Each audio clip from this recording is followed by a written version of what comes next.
बोलिए भक्त वत्सल भगवान की जय, भक्त और भगवान की जय, श्री भागवत भगवान की जय, वीर बजरंग बली की जय, समाज की जय, की जय,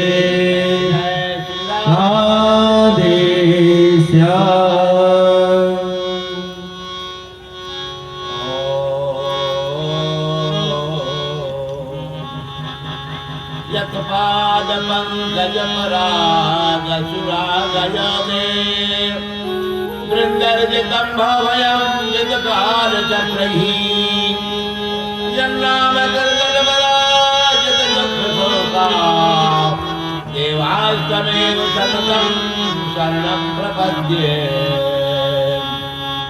यस्य प्रसाद कलया बहिरा शृणोति बंधु प्रधावत जवेन जगति मूलः अन्धा प्रदर्शनशितं नवते समन्ध्रा तं देवमेव वरदं शरणं प्रयोजने सकल कलुषबन्धध्वंसनं देवभागां भोजनधिपाते पावनं पावनानां परमं सुधाम प्राप्तं शाश्वतानां यतिपति पदबलं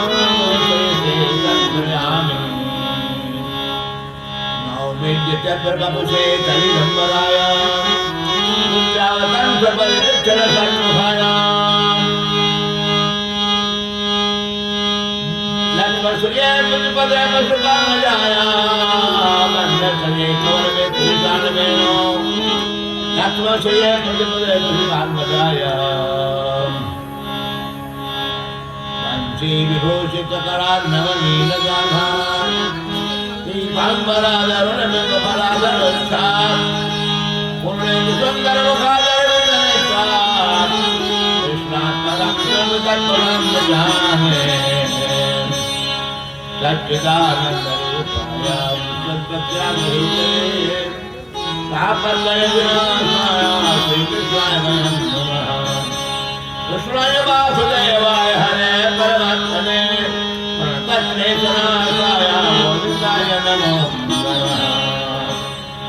आधर्वणं सुमनसं प्रवरमहंसं कौण्डिन्यवंशमनसं करुणालयन्तां राजन्दशकपदविनयचयन्तां श्रीमत्पराङ्कुशगुरुं शरणं प्रपद्ये श्रीमत्पराङ्कुशगुरुं शरणं प्रपद्ये। ॐ शान्ति शान्ति शान्ति। ॐ मंत्रस्थपित बलवर भगवत पाद अरविंद मकरंद आस्वाद पुराण श्रद्धालु सज्जन वृंद श्रद्धामयी देवियों एवं बाल गोपाल मंडली अनंत औदार्य गांधीर सौशील वात्सल्यादि गुरुवर महोदय भगवान श्रीमन नारायण का अनुग्रह लोगों के अनुराग और सहयोग के द्वारा चलने वाले श्री हनुमत प्राण प्रतिष्ठा साथ साथ श्रीमद् भागवत सप्ताह ज्ञान दोनों का कार्यक्रम चल रहा है। आज सप्ताह का दूसरा दिवस है। कल बताए थे श्रीमद् भागवत की उपयोगिता और यह शास्त्र कालजयी है। कालजयी के मतलब अतीत में इसकी उपयोगिता थी, वर्तमान उपयोगिता है और भविष्य उपयोगिता बनी रहेगी। कौन सा कारण है कि तीनों काल में इसकी उपयोगिता रहेगी? कालजयी क्यों हो गया? तो इसकी व्याख्या भी की गई। संसार में दुख कोई जीव पसंद नहीं करता, दुख से छुटना चाहता है और चाहता क्या है? सुख मिले, सियोर और पियोर मिले, एकदम खाटी सुख मिले, जकरा में दुख के छुओ छूत न है। जैसे बाजार में खाटी दूध मिलना कठिन है, ऐसे खाटी सुख मिलना धरती पर मुश्किल है। कहीं भी जाए तो खाटी सुख नहीं मिलेगा। लोग चाहता है कि खांटी सुख मिलेगा, उसमें चार चीज हो जाते मिल जाएगा खांटी, एकदम प्योर श्योर मिलेगा। कैसे? चार गो पद बढ़िया मिले, पैसा भी डबल मिले, डबल नरी डबल मिले, परिवार भी खूब एक नंबर का मिले, और महत्वाकांक्षा के प्रतिष्ठा, पद, पैसा, प्रतिष्ठा और परिवार, ये चारों खूब एक नंबर का हो जाए ना, तो फिर सुख तो मिलेगा ही प्योर। लेकिन नो पासपोर्ट संभव नहीं है, संभव नहीं। कारण कि यही चार के पीछे दुनिया का हार मान हर बुद्धि लगी है। दुनिया का हर इस गांव का नहीं, नवरत्न इलाके का नहीं, विक्रम हो, विचार कोई भी हो, सारे विश्व का इंसान चार चीज पसंद करता है। पद मिले, पैसा मिले, प्रतिष्ठा, परिवार मिले। परिणाम एक दूसरे की बुद्धि से दूसरे की बुद्धि टकरा जाती है। पद पाने के लिए, छुटको पद के लिए, मुखियों के लिए, प्रमुख के लिए, फिर विधायक और मंत्री और राज्यपाल और मुख्यमंत्री, प्रधानमंत्री को तो छोड़ दो। लेकिन समस्या है वो सबको मिल नहीं रहा है, मिलने की संभावना में नहीं, इसीलिए संघर्ष होता है। ये आज की बात नहीं कह रहा हूँ, ये साइकोलॉजी बता रहा हूँ, मनोविज्ञान कह रहा हूँ। सारे विश्व की आरंभ से लेकर आज तक और आगे भविष्य भी जब तक दुनिया रहेगी, ये चार समस्याएं मनुष्य को दुख देती है। पद पाने की इच्छा, पैसा बटोरने की इच्छा, परिवार रखने की इच्छा, और साथ साथ हमें कोई भी ऊंचा हमसे आगे न हम ही जाए, बड़ी प्रतिष्ठा हमारी ही हो। इसीलिए लड़ाई होती थी, लड़ाई हो रही है, होगी। घर में भी, पंचायत में भी, गांव में भी, विधान क्षेत्र में भी, सांसद क्षेत्र में, कहीं भी जाओ, अरे England, Holland, Poland, Germany, Japan, कहीं जाओ, सारे विश्व में इन चार चीजों के लिए झगड़े होते थे। आज भी हो रहे, कल भी होंगे होंगे होंगे। इन चारों से क्या जरूरत नहीं? जरूरत है, लेकिन जरूरत पर नियंत्रण करो, नियंत्रण करो, ब्रेक लगाओ, अपनी आवश्यकता को कम करो, फिर धीरे धीरे लड़ाई कम हो जाएगी। आज यूक्रेन रूस से लड़ रहा है, हमास से इजराइल लड़ रहा है। क्यों लड़ रहा है? किस लिए? पद के लिए, पैसा के लिए, प्रतिष्ठा के लिए। आज सारे विश्व को बॉस बनने के लिए अमेरिका, ट्रंप लड़ रहा है, सारे विश्व के हम ही रहे, शर्मा। रूस कहता कि नहीं ऐसा हो नहीं सकता, हम हैं। चीन कहता कि हम छीन लेंगे, ले। मोदी कहता कि तेरे गोदी में हम रहेंगे जिंदगी भर ना, हम विश्व तंत्र है, ले। सारे विश्व मंच पर की बात बोल रहा हूं। अब हम भागवत से इसको जोड़ रहे हैं। आज से 5,500 वर्ष पहले जहां पर आज नई दिल्ली कही जाती है, पुरानी दिल्ली कही जाती है, वहां दिल्ली नाम से विख्यात नहीं थी। उसका नाम था हस्तिनापुर। अब कह रहा हूं भागवत महाभारत बता रहा हूं। हस्तिनापुर में पूर्व वंश के राजा लोग राजा, लोकतंत्र नहीं था, प्रजातंत्र नहीं था, क्या था? एक तंत्र था। एक खानदान के राजा होते थे। पूर्व खानदान के पूर्व वंश के राजा पूर्व वंश राज करते थे। हस्तिनापुर में हस्ति नाम के राजा बसाए थे। जैसे राजस्थान में जयपुर के राजा जय किले बसाया, जय सब ऐसे ही बसाया था हस्ति राजा। उनके खानदान में बहुतों के इतिहास तो नहीं बता पाऊंगा, थोड़ा सा मैं छोटा सा इतिहास बताता हूँ। खानदान में 2 भाई हुए। एक संत थे महाराज कृष्ण द्वैपायन, जिनको व्यास जी कहते, उन्हीं की कृपा से 2 बच गए थे। एक का नाम था धृतराष्ट्र, दूसरे का नाम था पांडु। ये दोनों भाई थे। पांडु नाम इसलिए था कि उनको जन्मजात पीलिया रोग था, जॉन्डिस से कहते हो आजकल, जॉन्डिस था, रोगी थे। अब बड़ा भाई थे धृतराष्ट्र, लेकिन दोनों आके सूर। तो कानून था उस जमाने के, सूर चाहे बड़ा हो या कुछ भी रहे, उसको राज्य नहीं मिलेगा। छोटा होने पर भी रोगी पांडु को राज्य मिल गया, राजा हो गए पांडु। धृतराष्ट्र बड़ा होने पर भी सूर होने से राज्य से वंचित हो गया। लेकिन राज पाने के मन में चाव तो था ना, हमें मिली था। सूर को भी मन में भाव था कि हमें मिले, नहीं मिला राज्य। आगे वंश परंपरा क्या हुई? पांडु का 2 विवाह हो गया था। एक पत्नी कहलाती थी कुंती, महाराज कुंती भोज की कन्या थी, सुरसेन वंश की। एक माद्री थी, मध्य देश की, शल्य की बहन थी। तो 2 पत्नी हो गई, कुंती और माद्री। इसकी लंबी कथा है। उसे मंत्र सिद्ध महात्मा किसी ने वरदान दिया था कुंती को, तू चाहोगे तो किसी भी देवता का आह्वान कर सकती हो। उसने देवताओं का आह्वान किया पति से राय लेकर के। तब कुंती के 3 बेटे हो गए, युधिष्ठिर धर्मराज के अंश से, भीमसेन वायु देवता के अंश से, और अर्जुन इंद्र के अंश से। 3 बेटा 3 देवताओं के पास ही कुंती के हो गए। तो एक सौतीन बोली मादरी कि बहन हमारे लिए उपाय ना कर बेटा, एक बार कर लेने, बार बार बुलाना ठीक नहीं है, एक ही बार से। बड़ी बुद्धिमती थी मादरी ने कहा कि तब अश्विनी कुमार अश्विनाल बोले हैं, दोनों भाई सूर्य के बेटा है, दोनों आ गए, दोनों एक बेटा देंगे। तो मादरी के 2 बेटे हो गए, नकुल सहदेव। ये 5 पांडु के से पांडव कहलाए, 5 पांडवा। तो अब समस्या खड़ी हो गई। धृतराष्ट्र का विवाह हुआ था, जिसे आजकल गांधार कहते हैं ना, पाकिस्तान में हो गया है। गांधारी थी शकुनी की बहन, उससे विवाह हुआ धृतराष्ट्र का। उससे कोई बाल बच्चा नहीं था।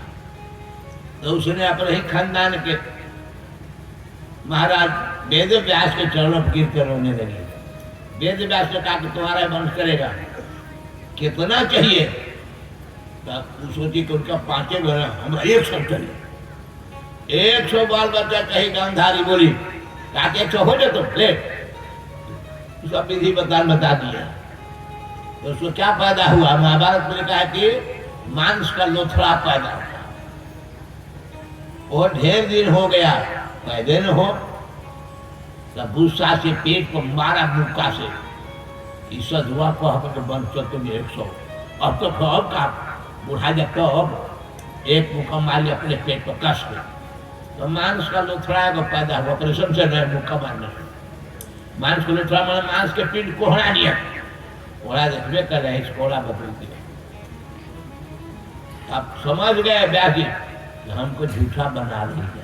पहुंच गए, मालूम हो गया उनको गांधारी झूठा बना रही है। गोड़ लागे कहलहल के 100 बार बचेंगे, मांस को थड़वा बाल बचाओ। अरे पगली हम आते तब ना पैदा होता तो तू अपना मन से पंडिताइन बन गए तो अरे 100 में चाहिए तो हाँ 100 घैला मंगाई ता घी भर गाय के राजा है कौन कमी घी भरा काकले मन तो पढ़ करके जल के छीटा देते गए एक टुकड़ा ले एक हिला में रखते जो पहला खाला में एक टुकड़ा दूसरा में दूसरा टुकड़ा ऐसे करके 100 घैला में टुकड़ा मांस को लोथड़वा में से निकला और कुछ चाहिए तो बेटी चाहिए रखले 300 बच्चे ये हो जाते माड़ी में हो रहा आगे अपना मन से मत खोली है कहो तबे खोली है नहीं तो अपने मन से देखे लगे तो पेट टाला होते इसलिए जब आया था खोला ढक्कन उठा खोला गया पहला घैला से निकला है पर बड़ काल करम दुर्योधन दूसरा से दुशासन 100 घैला से 100 गो बेटा एकदम बेटा 100 गो हरिवा में से एक बेटी निकली उनका नाम था दूसरा हो गया हो गया जा लेकिन हुकनी न हो गई हुकनी को जी कुंती के पहले बेटा हो गए बड़का वही न हो गया राजा वही न हो जाए ही हुकनी हाँ बेटा तो हो गया 100 एगो बेटी हो लेकिन राज तो मिलेगा कुंती के बेटे को नहीं यही हुआ भी कुंती के बेटा युधिष्ठिर हो गया राजा 100 वो गांधारी के बेटा बजा रहे थे बाजा खा रहे थे हाँ खाजा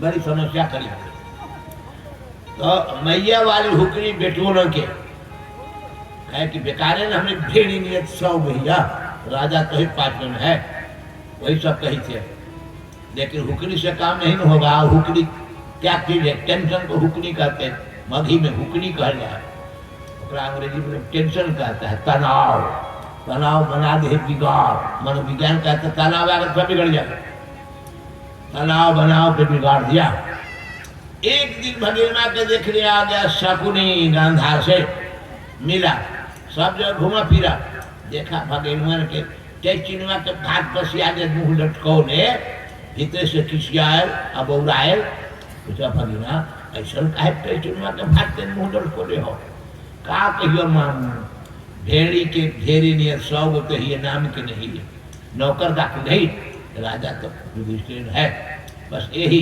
हमारा राज ने मेरे ही हुकरी समाज हवा आज देखा हुकरी हो जाकर देह बुकरी हो जाकर यही हमने बस याद भीतर से किस याद लिया काका चत हमको मौका दो हम पता लगाएंगे कि तुमको राज मिलेगा कि नहीं मिलेगा ताकि लगाओ ना पता बहनी है ना पर हम मैया हवा खूब खा ले कचौड़ी मिल में खा पता लगाया सकरी man to man door to door सब घुमा 1-2 महीना ताकि पता लगा लिए भाई ना भागेंगे नहीं राजा बना कर जाएंगे इसको 3 लाइन खींच राजा बनाएंगे कैसे बने मामू कहा कि गलती तो कहीं नहीं मिली वो गलती मिली युधिष्ठिर जुआ खेलते हैं जुआ खेलने की आदत तुमको है उसी जुआ से हम तुमको उनकी गलती से लाभ उठाएंगे राजा बनाएंगे लेकिन एक बात है भगना पिताजी के बहुत मानते हैं तुम्हारे पिताजी चाचा कहीं बाबूजी मानते हैं किसी तरह से पिताजी से धृता से कहवा दो युधिष्ठिर उनकी बात नहीं उठाएंगे जुआ खेलेंगे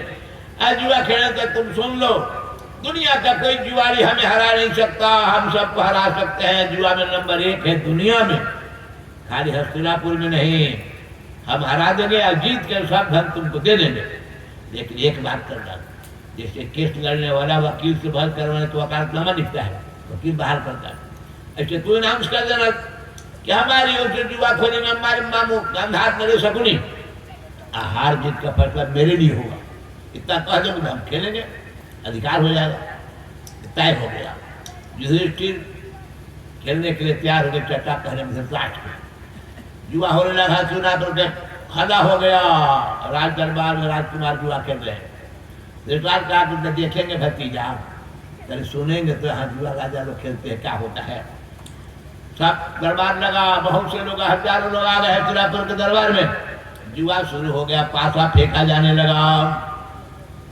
एक के बाद दूसरा पासा फेंका जा रहा गरज के कहता है शकुनी यहाँ पासा गया दुर्योधन के पक्ष में एक चीज जीतते नहीं खजाना के सोना चांदी तांबा यहाँ तक अच्छा अच्छा कपाला था तो सब हार गए युधिष्ठिर सब हार गए कहा कि अब क्या करें अब तो कुछ है ना क्या है ना क्या राज भी है ना महाराज राज है ना समूचे राज रख दिए एक दाव में। पासा में कहा ये समूचा राज हो गया दुर्योधन के पक्ष में, संपत्ति के साथ राज हो गया। अब तो कुछ ही नहीं है ना, आप लोग हैं तब तो धन है। पांचों भाई है ना, पांच भाई दाव पर रखिए, पांचों भाइयों दाव पर रख दिए युधिष्ठिर। पासा में कहा बस ये भी हार गया, ये पांचों हो गया दुर्योधन के नौकर गुलाम, युवा हार गए। ताकत तो कुछ नहीं है ना, आपके पास जो औरत द्रौपदी है ना, ऐसी औरत दुनिया में आज तक पैदा नहीं हुई है, एक द्रौपदी है।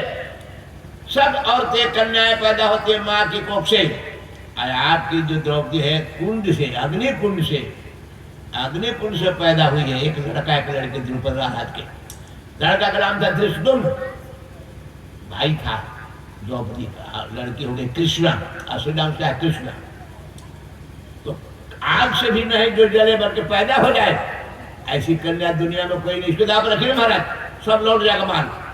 ऐसा जुआरी पागल हो जाता, रख दिए द्रौपदी को।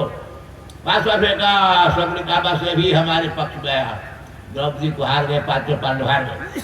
अब क्या करें, अभी और दाव है, इस बार पासा रखिए। अगर हारेंगे तो 12 साल जंगल में रखना होगा और 1 साल गुप्त छिप कर रहना होगा। 13 साल, 13 साल रह गए तो फिर आपको राज लौट जाएगा। फिर दाव रख दिए, हार गए, 12 साल जंगल में रहने के लिए कबूल कर दिया 1 साल छिप करके। फिर क्या था, दुर्योधन ने कहा कि नौकरानी न हो गई द्रौपदी, राजमहल रानी है, ठीक लाओ दरबार में आवे, नौकरानी है वो। आसन उठ करके दुशासन छोटका भाई का हम लाते भैया खींच करके लाया भरी सभा में द्रौपदी को। दुशासन द्रौपदी अब चका गई, हमको क्यों दरबार में लाया गया, सारी कहानी सुनाया गया। बोली कि जब 5 पांडव पहले अपने को हार चुके हैं तो मैं 5 पांडवों की पत्नी हूँ, तो मुझे दाव अकेले युधिष्ठिर को रखने का हक था कि नहीं धर्म का? अरे हक नहीं था तो मैं हारी हुई कैसे हूँ, सवाल किया द्रौपदी ने। सब तो सभा चुप रह गई। दुर्योधन का एक भाई नाम था विकर्ण, तो बोला द्रौपदी का प्रश्न सीख है। पहले सभा निर्णय करे कि 5 पांडव जो अपने को पहले हार चुके हैं, तो द्रौपदी को केवल एक युधिष्ठिर को दाव पर रखने का अधिकार था कि नहीं था? अधिकार नहीं था, तब फिर दाव पर कैसे रखेंगे? तो जीती कैसे गई, नौकरानी कैसे हो गई? रानी है ये भाई, बोला जो उनका विकर्ण नाम हुआ। इसके बाद सभा चुप हो गई, कोई कुछ बोल नहीं रहा है।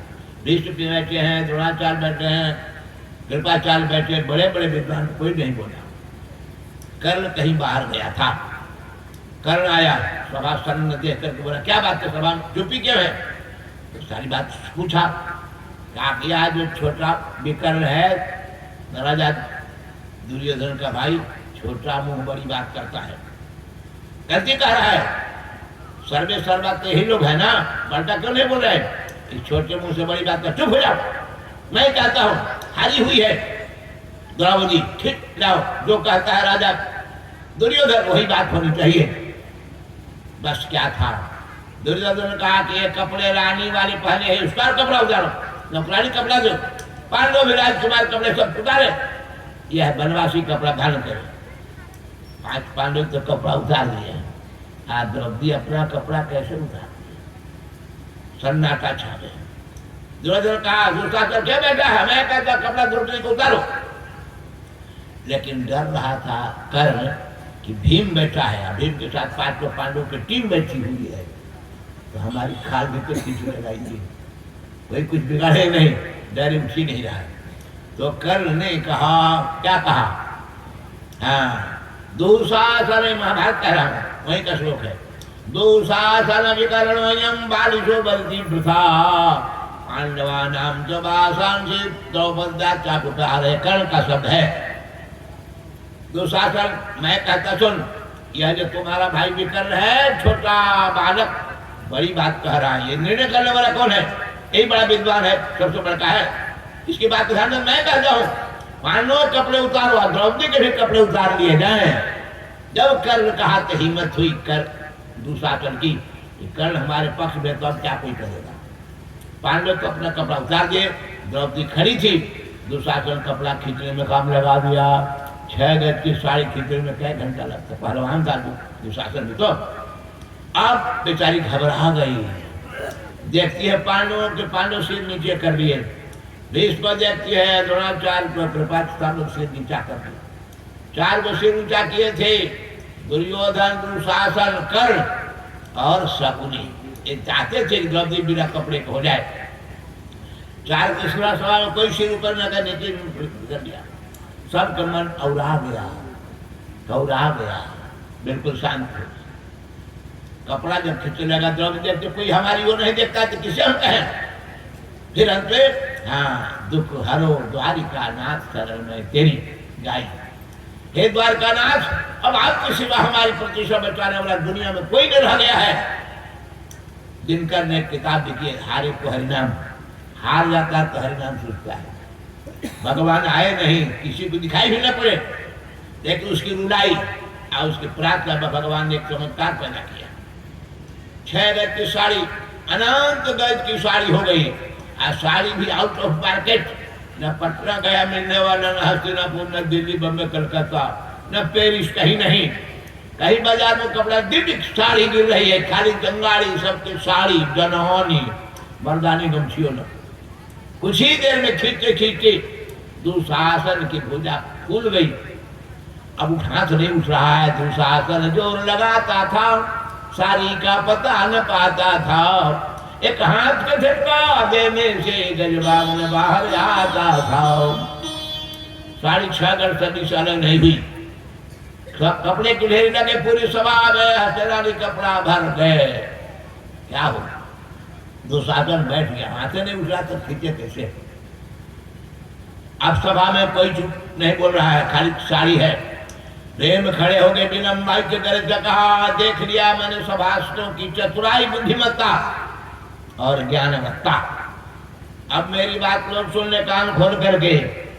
जिस दुष्ट दुशासन ने मेरी पत्नी को बात पकड़कर राजमार्ग से हटाया, इस दुष्ट दुशासन की भुजा में उखाड़ लूंगा, पखड़ी कबार लूंगा, और यह तो मूलधन है। सुन तो उसकी छाती फाड़ कर गरम गरम लहू का पान करूंगा, अगर न करूं तो नरक में जाऊं। 2 प्रतिज्ञा। तीसरी प्रतिज्ञा कहती, दुर्योधन ने आदेश दिया, इसकी दोनों चाहे को अपनी गदा की टोक से तोड़ दूंगा। चौथी प्रतिज्ञा की, जितने भाई दुशासन दुर्योधन के सबको मैं ही मारूंगा, अकेले मारूंगा, किसी को मारने का मौका नहीं दूंगा। 4 प्रतिज्ञा कर लिया। भीमसेन ने सभा में सन्नाटा हो गया। अब क्या होगा? इज्जत दिव्य के द्रौपदी की प्रतिज्ञा विचार कर लिया, लेकिन युधिष्ठिर ने कहा कि हम लोग के जंगल में जाना, चलो जंगल में। सब को लेकर जंगल चले गए, 12 साल पूरा किया, 1 साल शिव कर रखे, कहीं पता नहीं चला। तो कृष्ण भगवान कहा कि अब तो 13 साल हो गया, 12 साल रहिए गए जन्म शिव के साथ, अब तो राज देगा जहाँ दुर्योधन। कृष्ण भगवान आए विद्वान बन करके, दूत बन करके, भरी सभा में कहा धृतराज के सामने दुर्योधन आदि बुला करके, अब तो शर्त के अनुसार पांडव जंगल में रह गए, गुप्त भी रह गए, अब उनका राज मिलेगा ना। दुर्योधन ने कहा नहीं दूंगा, सुग्रम नहीं बदा श्यामी बिना युद्धे न केशवा। एक ऐसा सुन लो, सुई की नोक बराबर जमीन पांडवों को नहीं दूंगा, युद्ध में या तो मारा जाऊंगा, सब छोड़ दूंगा, या मारूंगा, सब ले लूंगा। आधा की बात छोड़ दो, सुई की नोक राज्य में नहीं दूंगा। भगवान का ठीक है, अब वही होगा, कहा करके कृष्ण भगवान।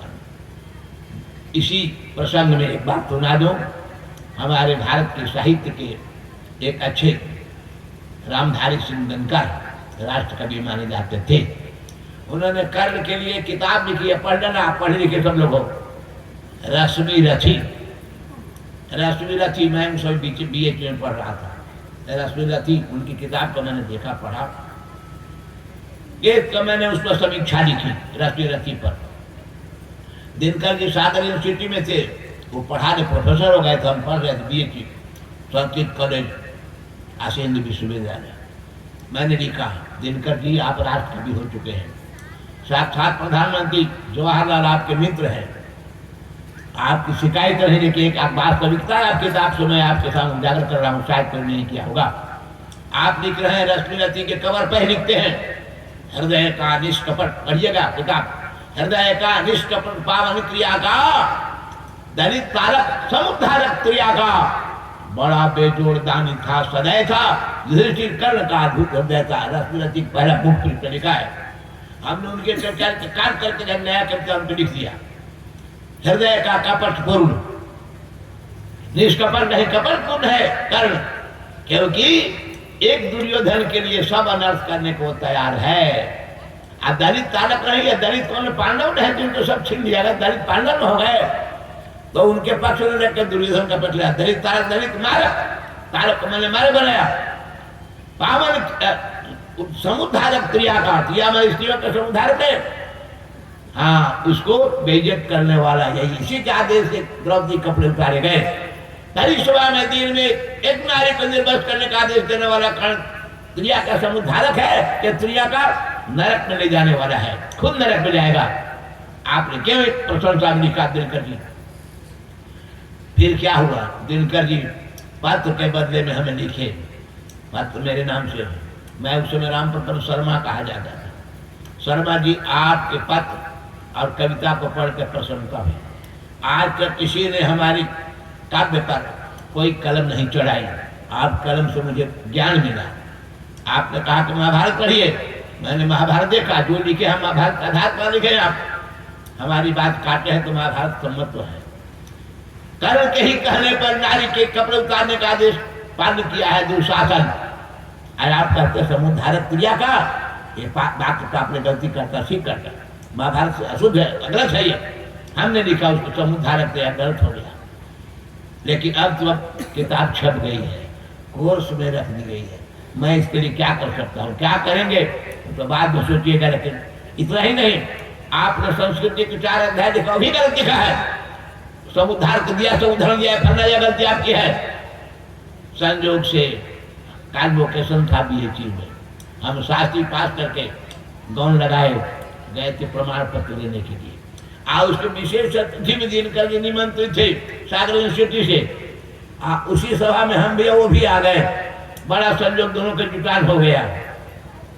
मैं गौन लगाया, प्रमाण कर लिया, तो उनका पत्र 7 दिनकर जी के सामने ऐसे बिक दिया, बिक के अपना सीट पर हम चले आए। तो बड़ा प्रेम से खड़े होकर बोले, हम आपसे मिलना चाहते, हम ही आपको खोज रहे थे। बिना अखाड़े का दंगल होगा कैसे, खोजिए रहे थे, अब आप बाहर है ना, अखाड़े में होगा। फिर सभा समाप्त हुई। बड़े प्रेम से जिस गाड़ी को उनको ले जाने के लिए मालवीय भवन में गाड़ी तैयार थी, बोली आइए इसको बैठिए। हम कहा कि आपके लिए इतना ही, हमारे लिए है कि हम आपके लिए हैं, हम आपको बुलाते, आइए। बैठ गए दोनों साथी, हमारे की मालवीय भवन है गेट के पास, BHU के। 2 घंटे बातचीत हुई, सब उनका पृष्ठ बाय पृष्ठ, पंक्ति बाय पंक्ति पढ़ा दिया, दिखा दिया।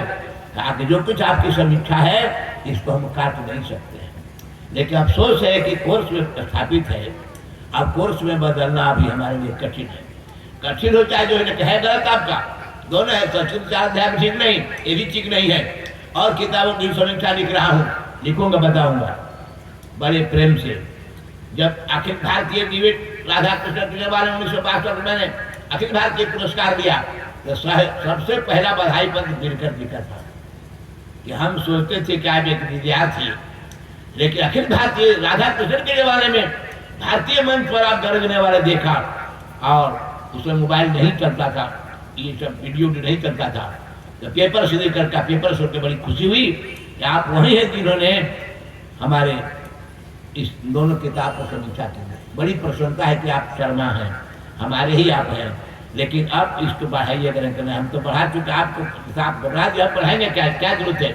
लेकिन सत्य को तो छिपाया नहीं जा सकता, सत्य वही जो कभी गड़बड़ाए नहीं, देखते थोड़ा तिंडफिया सांच में आकर ही आ गई आपके, सत्य नहीं है, असत्य है, उसको नहीं मानेंगे हम नहीं मान सकते। कहने का मतलब कर नहीं, भरी सभा में ऐसा काम किया जो इस 5,000 के वर्ष में कोई दूसरा नहीं किया। आज भी कल में किसी नारी को निर्वस्त्र करने का आदेश कोई नहीं दे सकता, राष्ट्रपति नहीं दे सकता, प्रधानमंत्री नहीं दे सकता, कोई भी नहीं दे सकता। अब कर्ण ऐसा करके अपने नाम को कलंकित कर दिया, और उसी के प्रशंसा दिनकर सुनकर मैंने गड़बड़ाया। ऐसे ही परिणाम क्या निकला? परिणाम निकला युद्ध के लिए बिगुल बजा। भगवान ने कहा कुंती फुआ लगती थी, फुआ जो हुआ सो हुआ, अब जो तू कहोगे वही मैं करूंगा। कहा कि ठीक है, वही करोगे। तो मैं कहता हूं मैं नहीं देखना चाहता इन पापियों को जो मेरी पुतोहू को निर्वध करने का आदेश दिया, पालन करवाया, इनको देखना सुनना नहीं चाहती हूँ। कहा कि नहीं देखोगी। बस प्रणाम किया। तब द्रौपदी के पास आए कृष्ण, बोले तुम्हारा क्या विचार है? कहा विचार पूछने आए हैं। बड़ी सभा में आप कृपा न किए होते तो मुझे निर्वस्त्र किया जाता, इससे बढ़कर पाप क्या होगा? एक नारी को भरी सभा में बिना वस्त्र किया जाए। अब फिर भी उनके नाम और उनके रूप देखना चाहूंगी मैं। ताकि मत नहीं देखोगी, कोई नहीं दिखेगा, जाओ। कह दिया। भगवान आ गए और कैसे कैसे कहा, लंबा वो प्रसंग है। बिगुल बजा। हरियाणा के कुरुक्षेत्र मैदान में दोनों दल जुट गए। 11 अक्षौनी सेना दुर्योधन की और 7 अक्षौनी मात्र सेना पांडवों की। बिगुल बजा, युद्ध होने लगा, मारे जाने लगे लोग। भीमसेन प्रतिज्ञा के अनुसार भाइयों को मार देते दुर्योधन के। एक दिन पकड़ा गया दुशासन। कहा दुशासन अब तो याद कर उस सभा वाली बात को, मैंने कहा था तेरी भुजा उखाड़ूंगा। आज वह समय आकर मुहूर्त आ गया। बुला ले दुशासन को, कर्ण को, सकनी मामू को। अब तेरी भुजा कोई बचा ले, मैं दिन में कर रहा हूं, अब तुम्हारे लोगों के बीच में कर रहा हूं। पटक करके छाती में बैठ गए भीमसेन दुशासन की छाती पर। बोले ये बताओ कौन हाथ था जिसे तुमने मेरी पत्नी के बाल पकड़ा था? ताव में आकर के दुशासन उठाया दाहिना हाथ। दाहिना हाथ पकड़ करके भीमसेन ने कहा लो अब चंद सेकंड के लिए तेरी भुजा है, भुजा नहीं रहेगी। भुजा पकड़ के कबार दिया जैसे बरसात में छुट कर छोड़ा बाजा बजा लो। बोला कबार बिना खोलती के कबार दिया। कबार में नहीं किया, जैसे बरियार बरियार लकड़ी की मुड़ी से तीसी पीटे खड़ियाने से पीट के लगे ढराने मारने। आज तनु को कहा रहा था और दुशासन भी मरा नहीं है। बोला रे दुर्योधन को, कर्ण को कहाँ गए? तुझे बता रहे तू भी जिंदा है, बच सकता है। अब तेरी छाती फाड़ के गर्म लहू पीने जा रहा हूं। दूसरी प्रतिज्ञा सुन ले। दुर्योधन के ब्लड प्रेशर हाई हो गया, गिर गया। कर्ण आंख दोनों हस्तों पे झुक गया, शकुनी तो बेहोश हो गया। कोई सामने नहीं आया। कहा तब कोई तेरा दुनिया में नहीं रह गया है। दुशासन अब छाती फाड़ने जा रहा हूं। छाती में पंजा धसा कर वैसे उखाड़ दिया जैसे मारा अक्षर से शिवाजी ने अफजल खां की छाती बकरता से फाड़ दिया। अब फाड़ कर खून पीने लगे, नाचने लगे। वाह क्या स्वाद है! जो स्वाद दुशासन की गर्म लहू छाती के लहू में है, वो मैया कुंती के लिए भोजन में स्वाद नहीं था। मेरे लिए पकवान विशेष बनाते द्रौपदी, वो भी स्वाद नहीं था। दुशासन गर्म लहू छाती के लहू में है। खूब नाच रहे, छाती फाड़ दिए, बीग दिया, छाती फाड़ कर बीग दिया। अंत में प्रतिज्ञा पूरी करते हुए सब भाइयों को मार डाला। एक दुर्योधन बच गया था। 18 दिन युद्ध चला कुरुक्षेत्र मैदान में। उस दिन दुर्योधन के रथ को तोड़ दिया भीमसेन ने, घोड़े को मार दिया, साथ साथ सबको अकेले बच गया। रात हो गई, अंधेरा का फायदा दुर्योधन कूद के भाग गया। भगवान से पूछा कृष्ण बड़े थे भीम, कृष्ण दुर्योधन नहीं उसकी छाती सबको तो कर दिया, लेकिन उसकी जान तो नहीं थोड़े। कहा कि भैया घबरा मत, कहाँ जाएगा दुनिया में? कहीं भी जाएगा।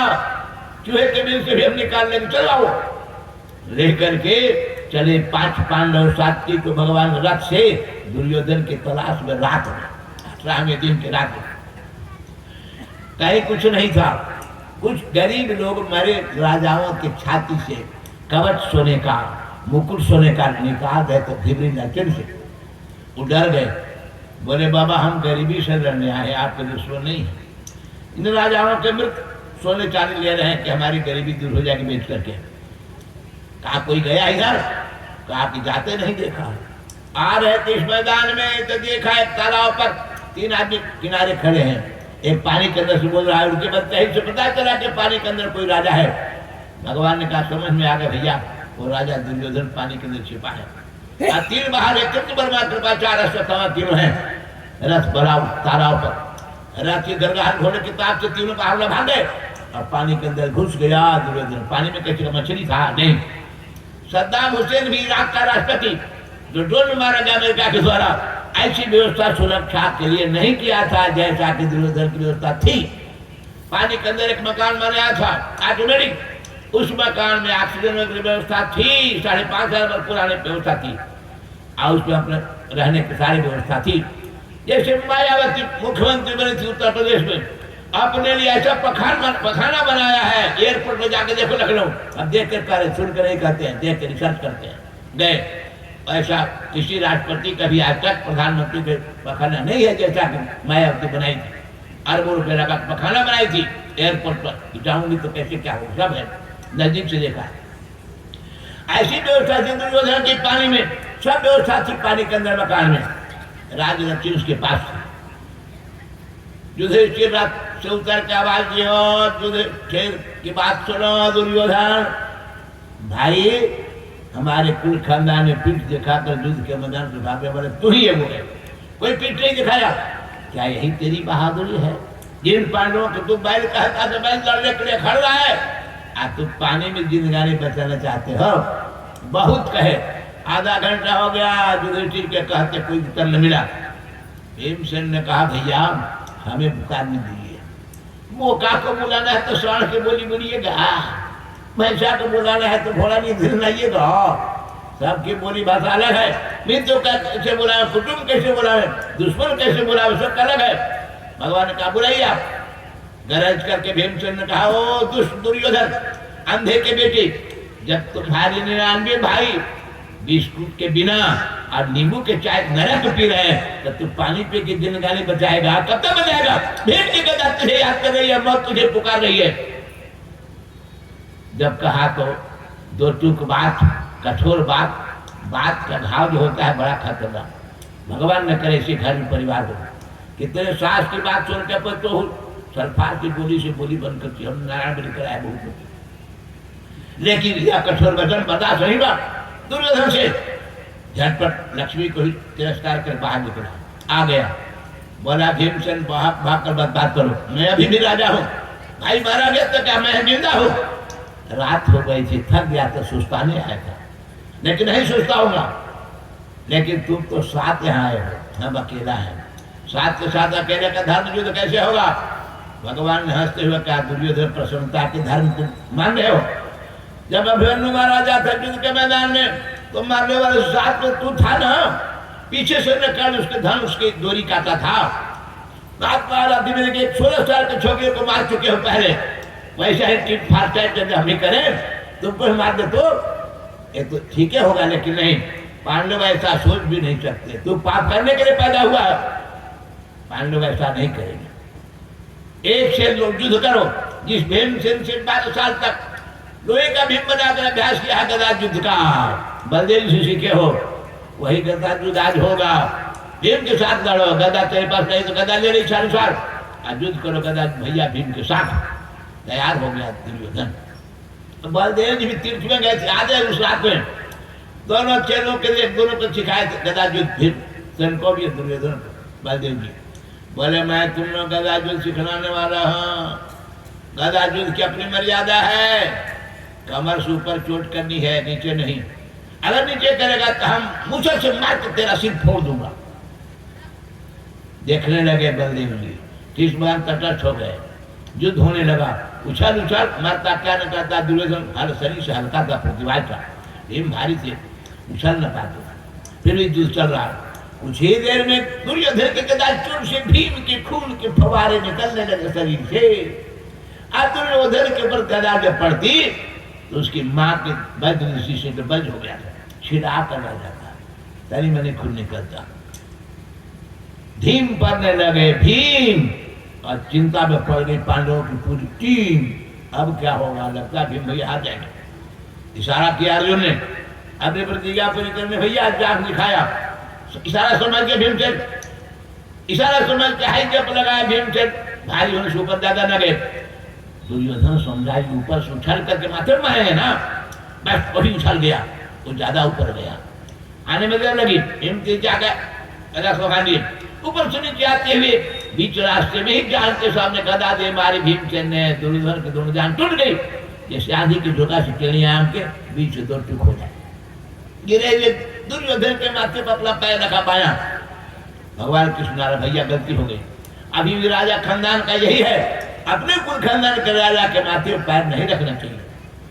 और क्रोध से तो पागल हो गए बलदेव जी महाराज, लेकर मुसल दौड़े भीम को मारने के लिए। तूने नहीं कि हम मार डालेंगे। भगवान ने कमर पड़ लिया, भैया जजमेंट दिखने के पहले बहुत बयान लेना पड़ता है। आप एक ही दिन घंटा मारने के लिए आपके गदा युद्ध के पहले प्रतिज्ञा किया था भैया भीम ने जान तोड़ने की। क्षत्रिय को प्रतिज्ञा पूरी करने का अधिकार धर्म है, इस अन्याय नहीं है। भीतर से किसी आ गए, सुनकर और आ गए, बस ये आ गए। बलदेव का तुम सबको मरवा देगा, जाते हैं हम तीर्थ। जाइए, कौन बुलाए थे हम देखने के, चले गए तीर्थ। फिर बलदेव जी भीम की जान बच गई। 5 पांडव सत्यजीव को लेकर भगवान चले गए दूर। रात को थके मांदे विराम करने लगे, घोड़ा पर इलाज करने लगे भगवान। इधर 3 जो भाग गए थे दुर्योधन को छोड़कर, कृतवर्मा कृपाचार्य अश्वत्थामा आ गए। गिरे हिले जान टूटी दोनों।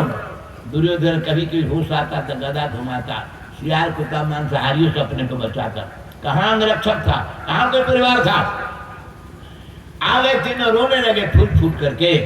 अश्वत्थामा द्रोणाचार्य के बेटे आंख से आंख पूछ करके कहा कि रोने से दुख दूर नहीं होता है, न सोने से दुख दूर होता है। परिस्थिति के अनुसार सोच करके ही दुख दूरने का उपाय करना चाहिए।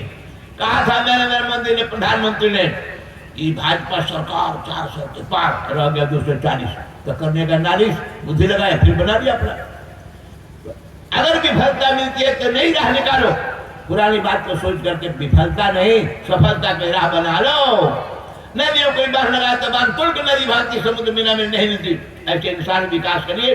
हाँ, विपद पर विपद के नहीं आंखें जिघा में लगातार कितने करेगी कपा में मगर सुर में है जो जीवन गवाती, बुलाए उड़ाते हैं चुटकी बजाते। नहीं व्यवस्था सुनकर खुश हो गया दुर्योधन, मरते मरते शांति पाया। महाराज हमारे अश्वत्थामा को सेनापति बनाया जाए। उनके मामू थे कृपाचार्य अश्वत्थामा के, अश्वत्थामा को सेनापति बनाया। सेना कहाँ है, एगो मामू कृपाचार्य ऊपर रात में बना सेनापति। कहा कि हमारी बात करनी, चलिए हमारे साथ। कृपाचार्य कृतवर्मा लगे पीछे पीछे। बीच रास्ते में कृपाचार्य की भगना भागूंगा नहीं, लेकिन थक चुका हूँ, घोड़ों को संभाल नहीं पाता हूँ, तो तुम्हारा साथ कैसे दूंगा। एक झपकी दे दी, अभी रात को सो गए। कृतवर्मा भी सो गए। अश्वत्थामा पर नींद कहाँ है। फगुनी के गल आए मुंह के बारे अगर चोर जाए तो नींदे न ले। अब मुड़ी काटते जा रहा था, उसको नींद आती, नींद नहीं आ रही थी। जग रहा था अश्वत्थामा, देखा जिस पेड़ के नीचे रस रुका है उसी पेड़ पर एक उल्लू पक्षी आया। अपने शत्रु कौवा तोता मैंने सबके बच्चों को मारने लगा, उनको फोड़ने लगा, घोसला उजाड़ने लगा। घड़ी घंटे में हजारों को मार गिरा। अकेले उल्लू पक्षी जगाया सबको, दूरिए। जैसे उल्लू ने सबको मार डाला रात, ऐसे सोते हुए रात हम सबको काट डालेंगे, जितना किसी को नहीं छोड़ेंगे। कृतवर्मा कृपाचार्य को लेकर अश्वत्थामा चला। कहा पांडव शिविर के पास बात हुई खास। देखा कि यहाँ तो शिविर में पहरा कर रहे हैं विशाल एक त्रिशूल लेकर के। कौन है पहचान न पाया। कहा कि आप लोग देखिए, द्वारपाल के बिना हमारे अंदर कैसे जाएंगे। द्वारपाल को टिका टिका लोहे के पजा बांध अश्वत्थामा मारने लगा, लेकिन आश्चर्य में डूब गया। क्यों, जितना बाण मारता सब पकड़ करके चिबा जाता था द्वारपाल, खा जाए जैसे बुखार बनिहार। नदी किनारे हर बार रोक करके गर्रायल बूट छोड़ा के खाओ, ऐसे खा गया बाण। समझाइए, बाण खाने वाला कोई नहीं है, शंकर जी है। हम भूल कर रहे हैं, इनको मारना चाहते हैं, धनुष बाण रख लिया। शंकर जी को याद करने लगा। बहुत देर के बाद कुछ पता नहीं चला, तो एक कुंड बनाया तांबे का, तांबे कुंड में हवन करने लगा। क्या हवन दिया, जान के मांस, हाथ का मांस हाथों काट डाला, पैर काट डाल दिया, मुड़ी काट दिया। शंकर जी प्रकट हो गए, ऐसी हत्या मत करो, क्या चाहिए। अश्वत्थामा बोला मैं पांडु शिव पुलिस आता हूँ, सबको मारना चाहिए, एक तलवार भी दीजिए ताकि जल्दी मार सको। भगवान शंकर ने ध्यान किया, कहा कि हम रक्षा क्या करेंगे। शिव ने सोने वाले का ही समाप्त है, जो मौत को देखता वही मृत्युंजय होता है। देखने वाले से बोलते रात कल का सुबह किसी को नहीं देखना है, इन मरे मुर्दों की रक्षा हम क्या करें। छोड़ दिया द्वार, दे दिया तलवार। शंकर जी चले गए, भीतर जाते हुए कहा भरे गए। अश्वत्थामा वाला आप दोनों आदमी कृतवर्मा थोड़ा किनारे पर रहिए, जो जिंदा जाए उसको मारिए, हम भीतर मारेंगे। भीतर चला गया, सोते हुए किसी गर्दन, किसी की छाती, किसी भुजा, काम काटने लगा। हाहाकार बचा। लाश से शिविर पट गया, खून की धारा चली। जो भी जिंदा जाता बाहर निकलते ही फिर वर्मा कृपाचार्य मार्ग पर इस तरह से महान मौत का तांडव हुआ। खोज रहा था पांडवों को सुथामा, नहीं मिले पांडव वहां, वो तो बाहर रह गए थे उसके साथ। धृष्टद्युम्न मिला जिसने अश्वत्थामा के पिता द्रोणाचार्य का सिर कलम किया था, द्रौपदी का भाई था, उसकी छाती पर चढ़ घाटी देकर भरने लगा। पहचान गया कि अश्वत्थामा, कहा महाराज तलवार से मार दो, कि नहीं तलवार से मारेंगे तो स्वर्ग जाएगा, घाटी देकर मारे तो नरक जाएगा, घाटी देने वाला भी नरक जाता, हम नरक जाएंगे लेकिन तुमको नरक भेज के फिर पीछे हम जाएंगे। घाटी दी के मार दिया, पलक से पलक कर खींच के लाश फेंक दिया बाहर। अब पांडव खोज में चला, पांडव तो थे नहीं, लेकिन पांडव के 5 बेटे थे, द्रौपदी के सो रहे थे। जल्दी देख समझा ही पांडव है, शकल सूरत मेरी। जैसे बूट चुराने कोई खरियाने चोर गया था, बूट के ढेरी को समझा अलग, था केराव की ढेरी के आरे लेके भागा, बूट के चलते केरावे लेके भाग के बूटे ले जाई थी। अब ऐसे पांडव के भव के 5 बेटियों का ही सिर कलम कर लिया दुर्योधन की खुशी के लिए। 5 पांडव बेटी सिर काटा, घसिया कर भागा। 3 साढ़े 3 बजे चला दुर्योधन, महाराज पांडव का सिर मैंने ला दिया। साफ हो चुकी थी रात 3:30 बजे। दुर्योधन का ये पांडवों का सिर तो नहीं है, ये तो पांडव के बच्चे तो बिल्कुल कच्चे हैं। अगर ये बच्चे बच जाते तो मेरे लिए गया पिंड आदि देते ना, तो परलोक तो हमारा बनता ना। अब तो खानदान में कोई शेष नहीं है, हमें नरक में जाना पड़ेगा। आपने हमारे लिए अच्छा नहीं किया। वंशनाश की सदमा होते ही दुर्योधन के प्राण पखेर उड़ गए, जान तो डूब चुकी थी, प्राण भी उड़ गया। संतों ने चेतावती देते ही बड़ा सुंदर लिखा कहा है, सुनिए। दुर्योधन आज रोने वाला कोई नहीं है, जिसके सामने हजारों लोग आते थे, सोने चांदी रत्न हीरे भेंटी देने, लेकिन आज उसके सामने कुत्ता आ रहा है, सिया रहा है मांस खाने के लिए। कोई अंगरक्षक नहीं है, कौन कर सकता है शरीर की क्या दुर्गति होने वाली है। राजधानी एक्सप्रेस चली थी कलकत्ता से दिल्ली के लिए, बिहार के धावा नदी पर रफीगंज के पास दुर्घटनाग्रस्त हुई।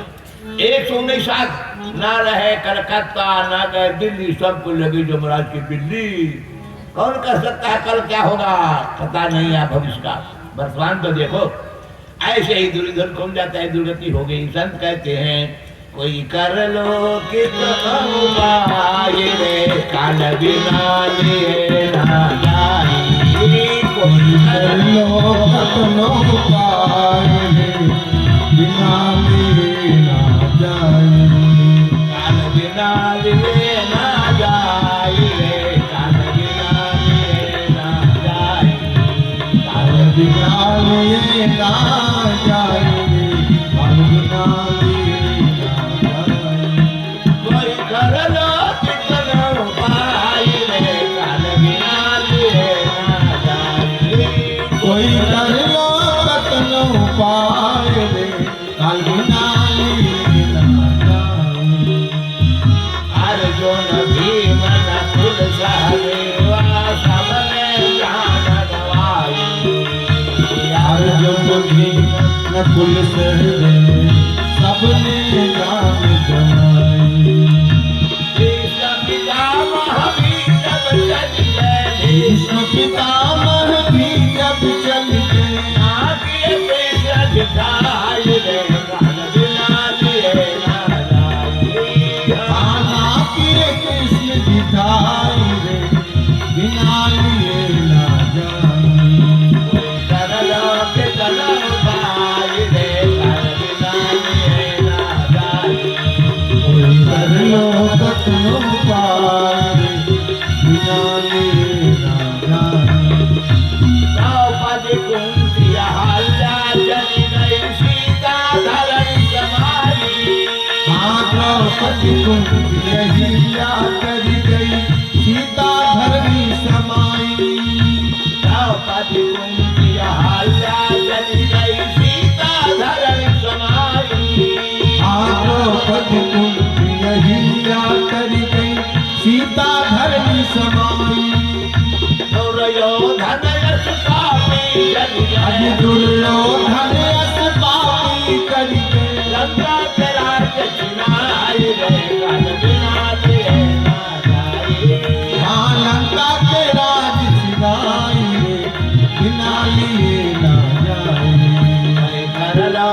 करो काज में कागज लालिए ना जाए कोई कर लो कतनो काज बिना लिए अश्वत्थामा ने सोते हुए बहुतों को मारा, लेकिन इतनी हत्या करने वाला तो चैन कैसे मिलेगी? With tension life and without tension rest no बेटा। तनाव में सोचा आप तो मारे जाएंगे, पांडव तो बच रहे हैं। भागा, रात बीत गई थी, सुबह हो चुका था। अब जिसके 5 बेटियों का सिर के बिना लाश पड़ी है, उस माँ की क्या दशा होगी सोच लो। द्रौपदी जब आई देखती है बिना सिर के मेरे बेटों का लाश पड़ी है, गिरने लगी, बेहोश होने लगी, कोई चुप कराने वाला नहीं है, कोई जिंदा ही नहीं है। तब तक 5 पांडव साथ के लिए भगवान आ गए। अर्जुन द्रौपदी को चिखते बिलखते देखा, दौड़ा, आंसू पूछा, कहा कि देवी चिंता मत करो, जिस पापी ने ऐसा काम किया उसका भी सिर काटूंगा, उसी से गर्म न हो तो तुम माथा बांधना। चुप कराया, शांत कराया। भगवान से पूछा ऐसा कौन कर सकता है भगवान? कहा कि अश्वत्थामा के सिवा ऐसा पाप करने वाला दूसरा कोई है ही नहीं धरती पर, चलो उसको खोजेंगे। दिन हो चुका था। रथ अर्जुन ने कहा भगवान चले अश्वत्थामा की खोज में। अश्वत्थामा तो भाग रहा था कि दूर कहीं चले जाएंगे, लेकिन भगवान की तेज रथ के घोड़े को सामने कितना भाग था। भगवान तो समझ की दिशा में गया, पहुंच गए। घूम कर देखा रहे तो अर्जुन भी है, कृष्ण भी है, मार डालेंगे। अपने बचाव में एक बांस छोड़ा, जैसे छोटकी कोरिया का छोटका छोड़ा राष्ट्रपति अमेरिका को डराने के लिए छोड़ता है बड़को बड़को, वैसे ही छोड़ दिया, लेकिन बचाव नहीं कर पाए। अर्जुन घबराए। भगवान ने कहा दुष्ट छोड़ चुकता है, लौटा नहीं सकेगा, इसलिए तुम लौटाओ, मार लो। एक बार भाग छोड़ा अर्जुन, दोनों चकराए, दोनों को लौटा लिया अर्जुन। अब बचाव का उपाय नहीं था अश्वत्थामा के पास दूसरा। रथ से कूद कर पकड़ लिया अश्वत्थामा को अर्जुन, ला करके खड़ा किया द्रौपदी के सामने। बोला द्रौपदी यही तेरे बेटियों का सिर कर्म करने वाला पापी है, बोलो अब तुम मार दिया जाए कि छोड़ दिया जाए, बोलो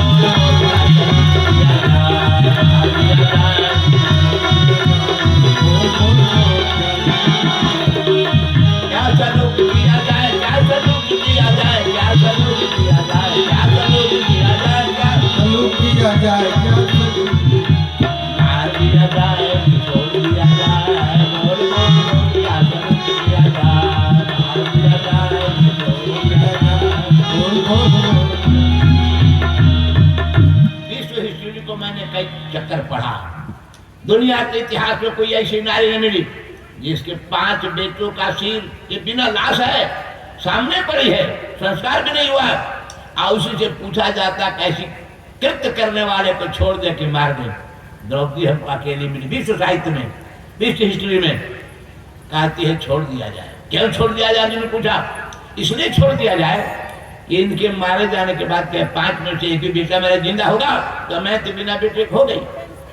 इनकी माँ के एक बेटा है गौतमी के, अगर इनको मार दें तो इनके पति भी गौतमी के दोनों चार मारे गए, बेटा भी नहीं तो बिना पति या बिना बेटी हो जाएगी। हमारे पति तो है ना, बेटा नहीं है। मैं नहीं चाहता हूँ कि माता सब दुखों से दुखियों के रोते रहे, इसलिए मैं कहती छोड़ दिया जाए। भीमसेन ने कहा मैं कहता इसको मार दिया जाए, जिंदा रहे तो ऐसा पाप करेगा, पापी को मार देने से आगे होने वाली हत्याएं रुकेंगी, मार दीजिए। भगवान कृष्ण का मैं भी कहता हूँ मार दिया जाए। अब अर्जुन का दिमाग घड़ी की पेंडुलम की तरह लटकने लगा, काली कृष्ण पे हिलने लगा, क्या करे?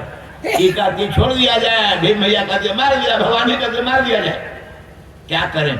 लेकिन बात याद आ गई गीता वाली अर्जुन को, अर्जुन सो पैंट परिस्थिति के अनुसार बुद्धि काम कर गई। सुमति आई कि मारा भी जाए छोड़ा भी जाए, दोनों कैसे होगा? अश्वत्थामा के बाद जन्मदात माथे पर एक मणि जैसी कीमत का दुनिया में नहीं मिलती है, जन्मदात प्रकाश निकलता रहता था, वो मणि छीन लिया, खोपड़ी से निकाल लिया, और क्या बाल मोड़ दिया, बाल मोड़ अपमान, मणि छिन्न धन छिन्न अपमान। अब बड़ी सुबह से सुदामा को निकाल दिया कि तू इसी पाप का भागी, जब दान छोड़ दिया तो छोड़ ही दिया, और मणि छीन लिया, बाल मोड़ दिया तो मार भी दिया। फिर क्या था? अश्वत्थामा दूर गया, पर जब जिंदा बच गया हम तो पांडवों की संसार में दीपक नहीं जलने दूंगा, चिराग बुझा दूंगा। 5 पांडवों के लिए 5 बाण मारा, और मारा एक बाण अभिमन्यु की पत्नी थी उत्तरा महाराज विराट कन्या, उसका बच्चा होने उस पर मारा, दोनों को साफ कर दिया, वंश में दीप नहीं जलने दूंगा। पांडव घबराए, भगवान ने कहा अश्वत्थामा का बाण अर्जुन तुम्हारे सिवा कोई नहीं हो गया। 5 बाण मार के बीच रास्ते में 5 बाणों को तो खत्म कर दिया अर्जुन। लेकिन अश्वत्थामा के बाण जो ब्रह्मास्त्र बन के चला था उत्तरा के लिए, उसे कौन रोकता। रविवासवाली कामम दहतुमा में सामा में गर्भो निपात्यताम, भले मैं मर जाऊं, मेरे पास तो पांडवों की एक छाती है, धरोहर है, उसको कौन बचाएगा। भगवान ने कहा माँ भाई डर डरो, मैं आ गया। भगवान पहुंच गए, अपनी कौमुद की गदा के बल पर उसके ब्रह्मास्त्र को फेल कर दिया और बच्चा पैदा लिया सुरक्षित, नाम पड़ा परीक्षित। परीक्षित हुआ, कहा फुआ से कुंती से, फुआ तुम्हारे वंश का दीप नहीं बुझेगा, एक इंसान चाहेगा बचाना तो मैंने बचा दिया, कुछ नहीं खताएगा। कहा करके भगवान फुआ से विदा ली, आगे बढ़ गए। वही राजा हो गए परीक्षित। क्यों?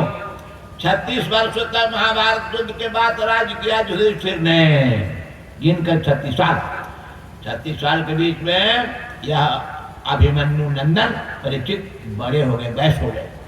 अपना मुकुट रख दिया परीक्षित के माथे पर, कहा कि राज्य संभालो। पूछा था विद्वानों से कि यह बालक कैसा होगा। विद्वानों ने कहा था कि 60 वर्ष की आयु वाला होगा और सांप काटने से इसकी मौत हो जाएगी। युधिष्ठिर राज में करने के चले गए, 5 पांडव साथ चले गए, द्रौपदी के साथ नहीं लौटे फिर दुनिया में। राजा परीक्षित हो गए। परीक्षित राजा राज संभाल लिए। पूर्वजों की संस्कृति को बचाने के लिए, प्रजा की सुरक्षा के लिए शिकार भी खेलते थे। बाघ सिंह भालू वगैरह हिंसक जंतुओं से दुनिया को बचाने के लिए शिकार खेलते थे। शिकार खेलने चले अंगरक्षक के साथ। शिकार के तलाश में जंगल में घूम रहे थे, तेज घोड़ा दौड़ाए, अंगरक्षक छूट गया। जिसको पकड़ना चाहते थे परीक्षित मारना, वो निकल गया झाड़ में, घोड़ा वहां नहीं जा सका। बहुत देर हो गई दौड़ते दौड़ते, प्यास लगी परीक्षित को, घोड़ा भी थक गया था। लौट के आ रहे थे, देखा है गाय और बैल की जोड़ी को एक डंडा से मार रहा है आदमी, राजा के तरह मुकुट पहने हैं। परीक्षित कहा हमारे राज में गाय बैल को मारना, पापी को मारना। धनुष से निकाला, धनुष पर रखा तीर, तरकस से निकाला, निशाना बनाया, घबरा गया। मारने वाला गाय बैल को मुड़ गया, आए तो परीक्षित मार जाएंगे, गिर गया। बोला महाराज आपके पूर्वज लोग शरण में आए कि रक्षा करते हैं, शरणागत कहजे तजहि निजय नहीं ते अनुमान, ये नर पावन पापमय जिन ही मिलो कहानी। गिर के बोला महाराज हमें प्राण छोड़ दीजिए, हम आपकी शरण में हैं। प्राण तो छोड़ देंगे लेकिन मेरे राज की सीमा से बाहर तो चला जाता, कौन पापी है जो गाय बैल को मारता है। कहा महाराज ब्रह्मा के आदेश से मैं आया, मेरा नाम है कलियुग। राजा परीक्षित के राज में कलियुग आया था। कितना बीत गया आज? 5,126 वर्ष बीत गया। उस समय आया था राजा। कहा नहीं तुम्हारे राज में रहना चाहिए, तुम गाय बैल को प्रताड़ना करता है। कहा महाराज आप जहाँ कह दो वहीं रह लेंगे, कहाँ जाए, ब्रह्मा जब भेज चुके हैं, कई जगह दे दो मुझे। प्राण छोड़ दिया तो जगह भी एक आध झोपड़ी बना दे दो। कहा कि जहाँ लोग जुआ खेलते वहाँ रहना। कहा कि जुआ से जो हुआ सो आपके बाबा जानते चले गए, अब जुआ कोई नाम नहीं लेता है। कहा शराब कोई पीता हो बनाता हो वहाँ रहना। शराब पी करके बना करके भगवान कृष्ण बलदेव के सामने उनके वंश वाले यदुवंशी कट के मर गए शराब के नशा में। अब शराब कोई पीता बनाता नहीं। बिहार सरकार के कानून तो ये है, लेकिन पीने वाले पिए रहे, बाहर विदेशी महंगा शराब लेके पी रहे, खूब पी रहे। फिर क्या था? कहा को भी नहीं। कहा कि जहाँ बूचड़ खाना है जीव हिंसा होती वहां रहना कसाई खाने में। कहा कि जब मांस नहीं शराब नहीं तो मांसाहारी भी आपके राज्य में नहीं है, तो आप एक है जगह चरित्रहीन लूज कैरेक्टर जहाँ वहां जाना। कहा कि जब तक मांस नहीं शराब नहीं वजन नहीं बिगड़ा तब तक चरित्र में गिरावट नहीं आती है, ऐसा भी कोई राज्य नहीं है। तो कहा तो ठीक है एक जगह है, कौन? जात रूपम। संस्कृत में जात रूपम नाम है सोना का। सोना बासुर ने खुश हो गया कर लू, क्या खुशी में तो रह लेना। खुश हो गया, चला गया। तो गाय से पूछा देवी तुम कौन हो? संस्कृत आप पढ़ोगे तो लिखा है कोश में, शब्द कोश में। गौ कहते हैं धरती को, गौ कहते हैं दूध देने वाली गाय को, गौ कहते सूर्य चांद की किरणों को, और गौ कहते हैं कान आदि इंद्रियों को भी कहते हैं गौ। ये बहुअर्थक शब्द है, बहुअर्थक शब्द है। बोली मैं धरती हूँ, कहा कि पापी की चलते मैं घबराई हूँ। परीक्षित ने कहा कि जब तक मैं हूँ अधर्मियों का नाश करूंगा, पाप का पराय समाप्त करूंगा तो मैं सुरक्षा दूंगा। मान गई धरती। फिर क्या था, बैल से पूछी आप कौन हो? बोला हम धर्म है। संस्कृत का वृक्ष कहते हैं बैल का, वृक्ष का नाम धर्म ही होता है। वृक्ष का माना वसनम, धर्म भी कामना पूरी करने वाला है। और बैल भी अपने भूसा खाता है, गवत खाता है, चावल चना गेहूं सब आपको दे देता है। बैल से कौन को मारने पर खरीदने भी देता है जूता बनाने के। धर्म की तरह बैल भी सब संसार के श्रम लगाता है। कहा कि हम रक्षा करेंगे, धर्म के विचार करे, बैल के विचार करे, धर्म के विचार करे, सत्य शौच तप और दान, हम सबकी रक्षा करेंगे। परीक्षित ने कहा। इस तरह से उनको विदा दिया समझाकर। थक गए थे, प्यास से पीड़ित थे परीक्षित, पानी की आवश्यकता थी। आगे बढ़ा देखा परीक्षित, एक झोपड़ी है, एक महात्मा आंख बंद के ध्यान समाधि में लीन है। परीक्षित का हमारा प्यास लगी है, पानी दो पानी दो पानी दो। वो उत्तर न मिला। परीक्षित के दिमाग में क्रोध आ गया। पानी लोग पंसाला चला तो कैसा साधु हो जो मांगे पानी देता है। अपमान करने के लिए एक मारा सांप था बगल में, धनुष उठाया और उस महात्मा गले में लेपट, महात्मा का नाम लिखा भागवत में समीक। समीक अब चलते बड़े आ गए हस्तिनापुर, मुकुट उतारे, पानी पिए, प्यास बुझाए तो धन रहा। मैंने धर्म की रक्षा के लिए प्रतिज्ञा ली है। खुद अधर्म किया। महात्मा बेकसूर थे, वो समाधि में थे। समाधि क्या होती है याद रख लो। जब योग दर्शन आप पढ़ोगे पतंजलि का, उसमें योग दर्शन हमारी 6 दर्शन में ग्रंथ है, पतंजलि का लिखा हुआ। पहला पाद 4 पाद है, समाधि पाद, साधन पाद, विभूति पाद और कैवल्य पाद। इनमें लिखा है कि समाधि में व्यक्ति जब बैठ जाता है तो दुनिया के कोई भी व्यक्ति या वस्तु से कोई खतरा नहीं पैदा कर सकते। समाधि वह स्थान है, 8 योग के साधन है, यम नियम आसन प्राणायाम प्रत्याहार धारणा ध्यान समाधि। इससे 5 बहिरंग साधन है। आसन वगैरह शरीर से किया जाता है और मन बुद्धि से किया जाना है धारणा ध्यान समाधि। धारणा माने चंचल चित्त के एक बिंदु पर सारा तो नाम है धारणा। चित्त बंधु धारणा, चित्त से देश बंधु धारणा सूत्र है। तत्व प्रत्येक ध्यान, जब स्थिर ठहरा दिया जगह तब ध्यान होगा। और जब तक चाहो ठहरा दो तो क्या मजा जो मौत भी उसे छू सके, मौत भी उसके पास नहीं आती है। इसका नाम है समाधि। समाधि हर रोग का इलाज करता है। समाधि में बाघ सिंह उसके पास जिंदा में नहीं जा सकते हैं। क्या मजा जो कोई कुछ कर दे। लेकिन महाराज साहब लपेट का परीक्षित चले गए थे। उनके एक पुत्र थे, धर्म पुत्र थे, उनका नाम था श्रृंगी, माथे में सिंह की चिन्ह। कोई कहा तेरे बाप का में तो सांप न लग रहा है। श्रृंगी ने कहा कि जिंदा सांप तो जा नहीं सकता, मरा कैसे जाएगा। वही अपमानित करने के लिए महाराज सांप लगा सकता है 30%। गुस्सा में आ गया, जल उठाया नदी से, साफ दिया।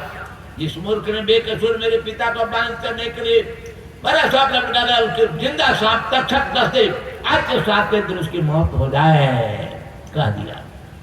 जल गिराया, आया तो सच्चे में सांप लटक रहा है, रोने लगा। बहुत देर रोने के बाद समाधि खुली महात्मा समीक की।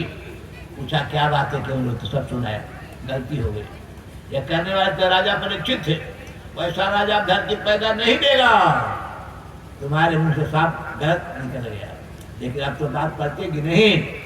गौरमुख नाम के विद्यार्थी को जाकर दो राजा परीक्षित को, तुम्हारी जिंदगी बस 7 दिन की है, दुनिया कोई ताकत तुम्हें बचाएगी नहीं। जाकर कह दिया। परीक्षित चिंता में हो गए थे कि मैंने बेकसूर महात्मा का अपमान किया है, अब जीने का हक नहीं है। जब सुना 7 तक खुश हो गए। लेकिन 7 दिन में अब हम क्या करें? मौत 7 दिन में आएगी तो हम कैसे बचेंगे? यह चिंता छोड़ दिया, पत्नी को छोड़ दिया, जन्मेजय पुत्र को सब छोड़ के आ गए। कहाँ? हरिद्वार में गंगा किनारे। आज हरिद्वार की स्थिति जो है वो उस समय 5.5 पहले नहीं थी। वहां पहुंच गए। जो सुना वो दौड़ करके इनके पास आया, लेकिन कोई जानता नहीं था मौत से कैसे छुड़ावे। लेकिन आपका अगर पुण्य है साथ में, तो पुण्य के बदौलत महापुरुषों का समागम बिना बुलावा का हो जाता है। पुण्य था परीक्षित का, जन्म काल में भगवान ने बचा दिया अश्वत्थामा के बाण से। आज उनके पुण्य के प्रभाव से एक संत आ गए, उनका नाम था सुखदेव। सुखदेव के पिता वेद व्यास थे, कृष्ण द्वैपायन। इनके बाबा थे पराशर, और पराशर के पिता का नाम था शक्ति, और शक्ति के पिता का नाम था वशिष्ठ मुनि, जिसे वशिष्ठ कहते हैं सप्तर्षि। इस तरह से सुन करके साप की बात घबराए, सब छोड़ के हरिद्वार पहुंच गए। इन्हीं के पूर्व के प्रभाव से आ गए महाराज सुखदेव जी। सुखदेव जी कैसे कौन है, थोड़ी देर में इनका परिचय देकर बात समाप्त करने जा रहा हूं। व्यास जी महाराज गृहस्थ थे, उनकी पत्नी का नाम था वर्तिका। वर्तिका कहीं कहीं अरणी देवी लिखा है, लेकिन बाल बच्चे उनको नहीं हुए। वे भगवान शंकर के पुत्र की उपासना कर रहे थे, लेकिन परिणाम कुछ नहीं निकला। लेकिन एक घटना घटी इस बीच में। क्या? पार्वती अकेली थी कैलाश आश्रम में, और नारद जी वीणा बजाते हरि गुण गाते बेगा गए आश्रम में। शंकर जी कहीं टूर में गए थे, वीणा की झंझरी सुन के पार्वती दौड़ी, प्रणाम की नारद जी को, बोली महाराज आइए पधारिए। नारद जी आए नहीं, बोले तुम बड़ी अभागिन है, बड़ी अभागिन है, इसलिए अभागिन के घर पर मैं नहीं जाता हूँ। कैसी अभागिन है? जिसके शंकर जी साक्षात पति मृत्युंजय है, अभागिन में पत्नी हूँ? कहा शंकर जी तुमसे असली बात छिपाते हैं, बताते नहीं है। जिसका पति भेदभाव रख के छिपावे, अभागिन है तो क्या है? कुछ नहीं छिपाते, जानती नहीं है तुम। ज्यादा नहीं कहूँगा, सुन ले। सब देवता गले में फूलों की माला है, बताए थे। देवता की पहचान क्या है?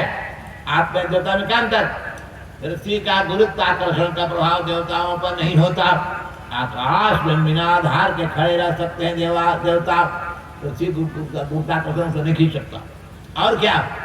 देवता के गले में फूल जो होते हैं वो मुरझाते नहीं है, एकदम ताजे बने रह जाते हैं। दूसरी पहचान, तीसरी पहचान, उनके आंख देखना, पलक कभी गिरता है, टक देखते रहते हैं 24 घंटा, आंख के पलक नहीं गिरता है। और चौथी पहचान, उनके शरीर का छाया नहीं ले सकते हो, फोटो नहीं ले सकते, प्रतिबिंब होता ही नहीं है। देवताओं के दिव्य शरीर का प्रतिबिंब छाया नहीं होती। ये 4 पहचान है देवताओं की। ऐसे देवताओं को धरती के लोगों से अलग किया गया है। ऐसे ही महाराज हमारे दिव्य शरीर वाले परमात्मा साक्षात इन देवताओं से ही बढ़कर है। जो छोटा हो जाना, बड़ा हो जाना, सब सिद्धि सब निधि उनके पास है। वो तो और सबसे देवाधिदेव महादेव भगवान है। तो इस स्थिति में बड़ी चिंता की बात हो गई है कि भगवान शंकर हमसे छल करते हैं। नारद जी कहते चले गए। आ गई पार्वती आश्रम में, दूर से बाहर से आए, लेकिन मन में तो प्रश्न था पार्वती का, इसलिए प्रणाम करने ना गई, अगवानी करने ना गई, पैर धोने ना गई, चलना में नहीं दी। शंकर समझा, हाँ पहले दौड़ती थी, पैर धोती थी, समाचार कुछ जब आने रहा, क्यों? चुपचाप आंख बंद करके बैठी है पार्वती। शंकर जी सामने आए तो मुड़ गए दूसरी दिशा में, समझा हाँ कुछ गड़बड़ है, दाल में कुछ करा है। शंकर जी कहा, क्या बात है कि तुम नारद, क्या बात बताऊं आपसे?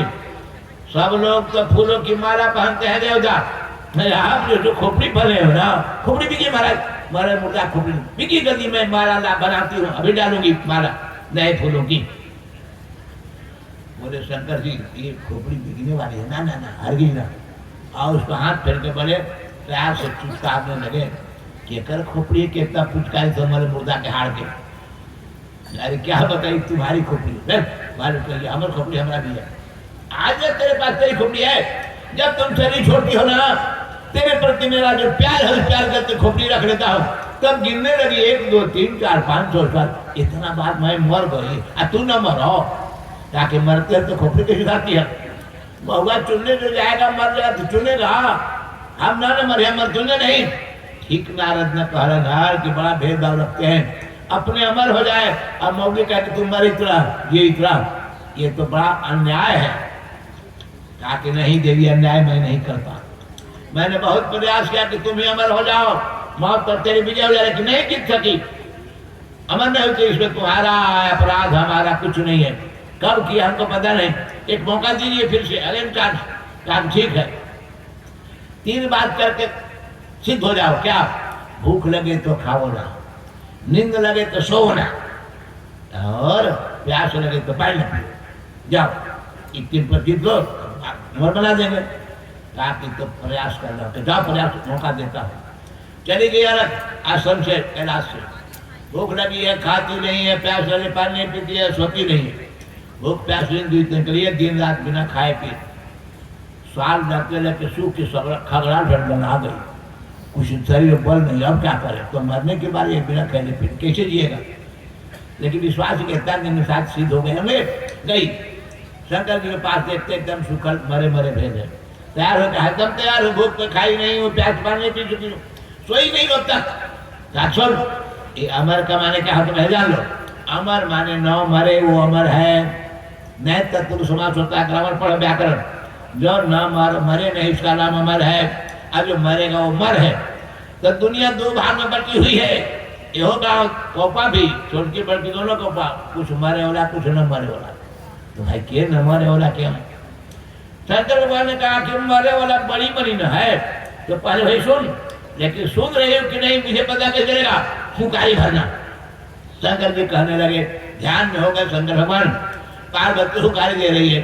भगवान शंकर ने कहा, बेटा माने मरने वाला, बाप माने मरने वाला, बाबा माने मरने वाला, पोता माने मरने वाला, नाना माने मरने वाला, नाती माने मरने वाला, मामू माने मरने वाला, भगना माने मरने वाला, सास माने मरने वाली, सरहज माने मरने वाली, पति माने मरने वाली, दाई माने मरने वाली, माई माने मरने वाली, भौजाई माने मरने वाली। ये मरने वाला कहते कहते दिन बीता, रात कोई सप्ताह बीत गए। भूखार प्यासे बेचारी सो गई। हुकारी कौन दे? एक सुगा के वजह सुना था, देखा कि भैया सो गई, हुकारी तो बंद कर दे। सब कहते कहते भगवान शंकर ने कहा, 2 नहीं मरते हैं देवी, एक है आत्मा, दूसरा परमात्मा। आत्मा परमात्मा की मौत नहीं होती, अमर है, थे हैं और रहेंगे। समाधि खुली, नींद खुली, के न मरे से न सुनी, कहाँ चल गया? नहीं रहा।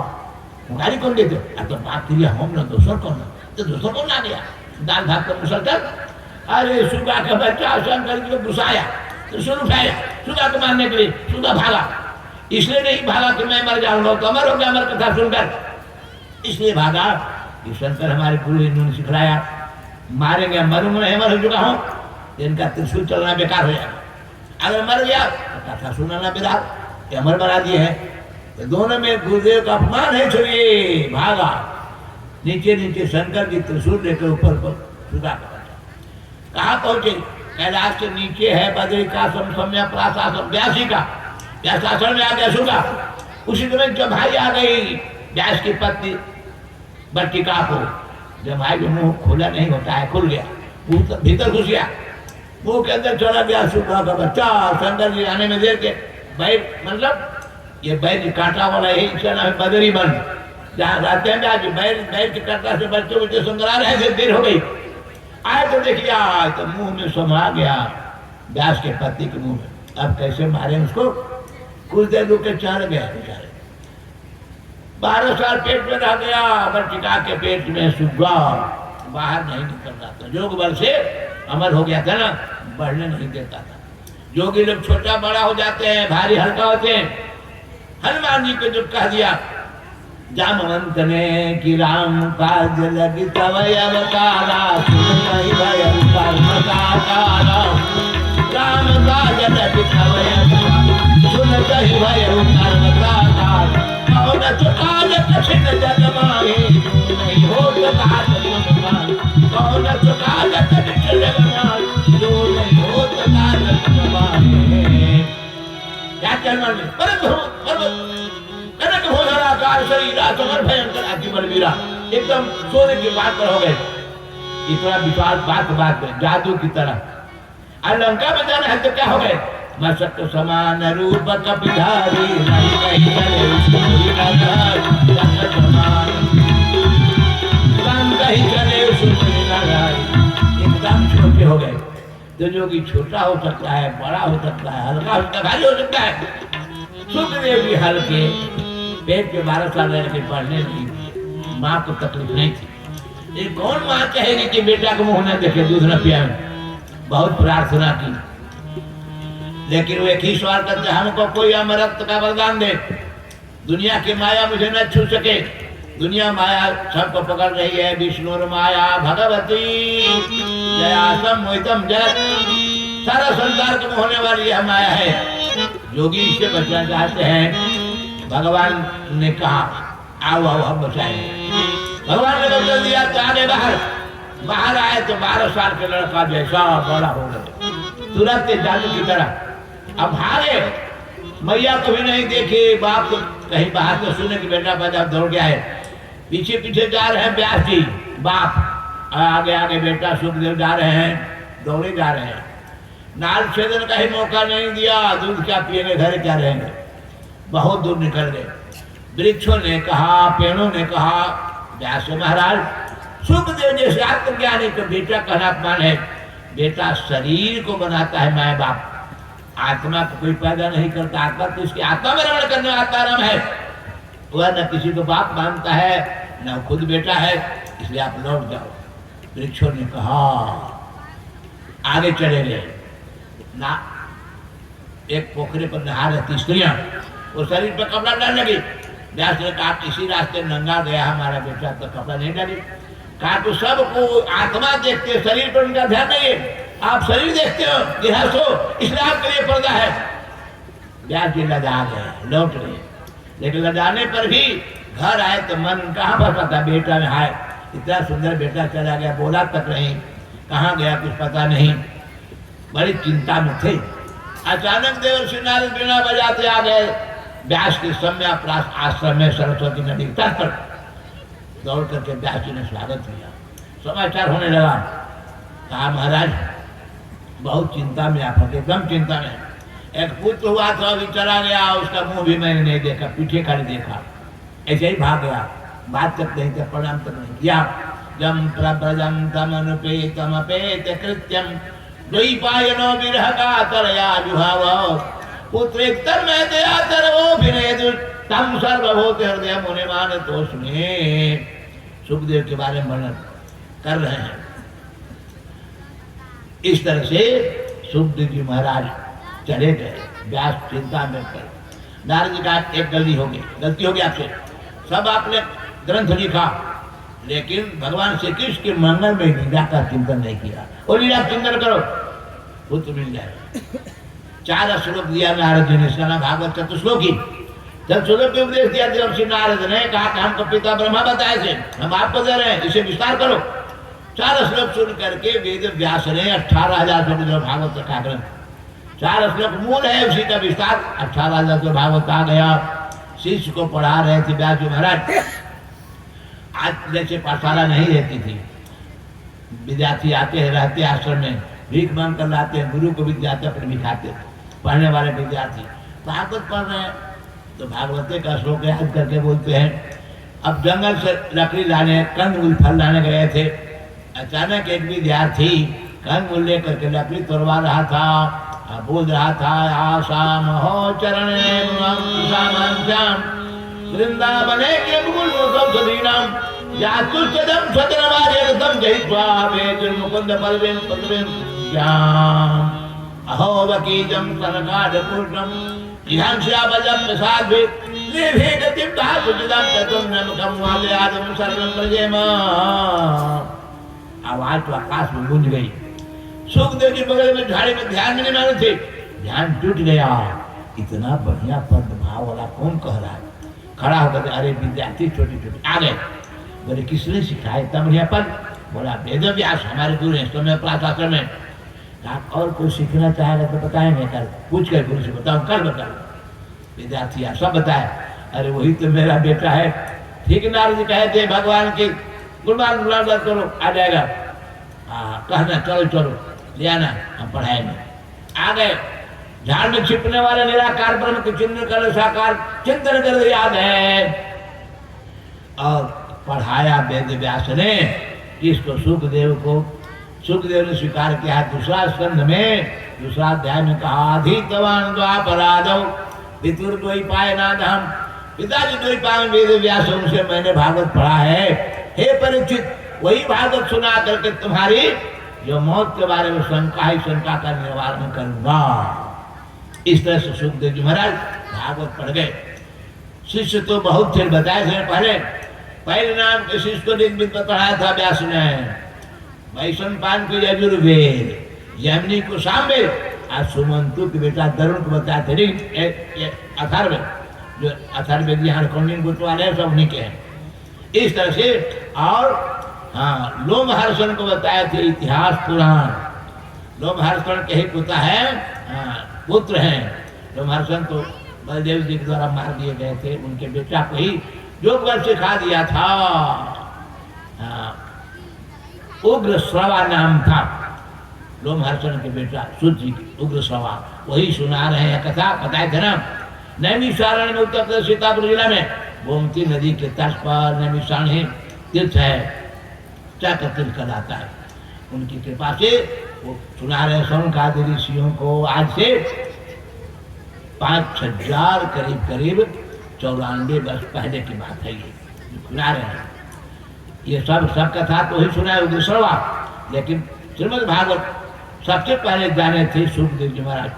वही सुखदेव जी महाराज राजा परीक्षित की आश्चर्यचकित होने पर एक बेग आ गए हरिद्वार में। उनसे पूछा, आप कुछ लोग शंका में हो तो हमसे रकम बताएंगे। परीक्षित खड़ा होकर बोले, महाराज मेरी शंका है, नजदीक मौत आ जाए तो क्या करना चाहिए और सब दिन करने के लिए क्या कर्तव्य है? किम कर्तव्यम किम स्मर्तव्यम किम कर्तव्यम मुमूर्षुभिः, मरणासन से क्या करना चाहिए? इन सब प्रश्नों का समाधान किया है। सुखदेव जी ने परीक्षित को बताकर मौत से होने वाला डर को भगा दिया, ज्ञान दिया है। ये सब बातें अब आगे दिन में बताऊंगा।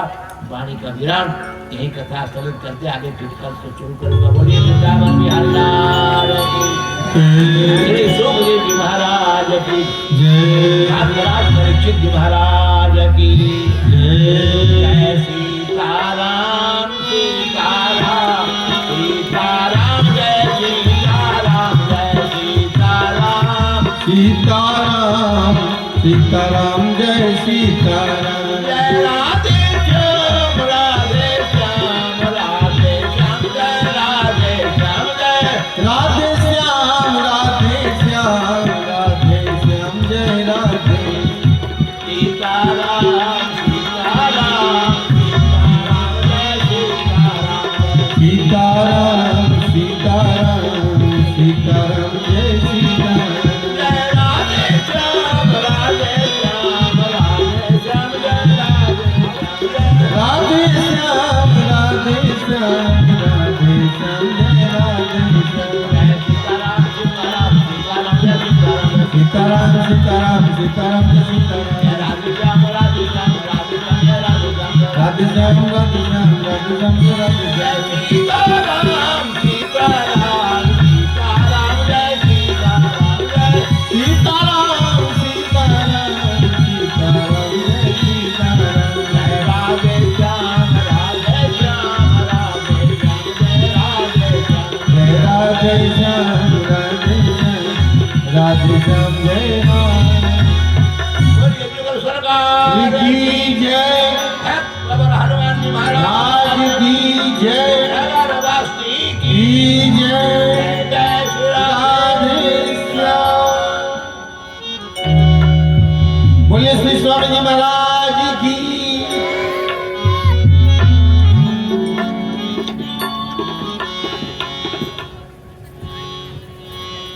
हरे ओम यज्ञेन जगमय जन्त देवा तान धर्माणि प्रथमान्यासन् देहनागं महिमानः चन्दयत्र पूर्वे साध्यारसन्ति देवा नीलाचल निवासाय नित्याय परमात्मने सुभद्रा प्राणनाथाय जगन्नाथाय मंगलम्। हे राजा राम तेरी आरती गाएं।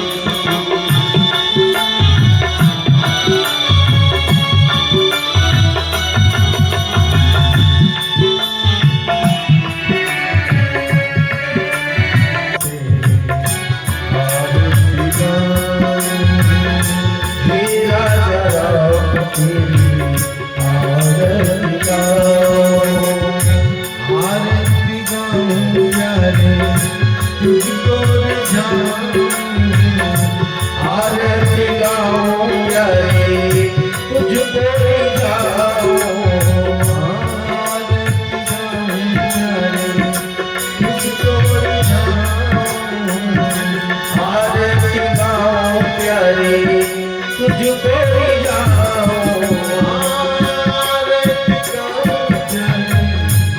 तुझको रिझाऊं, आरती गाऊं प्यारे तुझको रिझाऊं,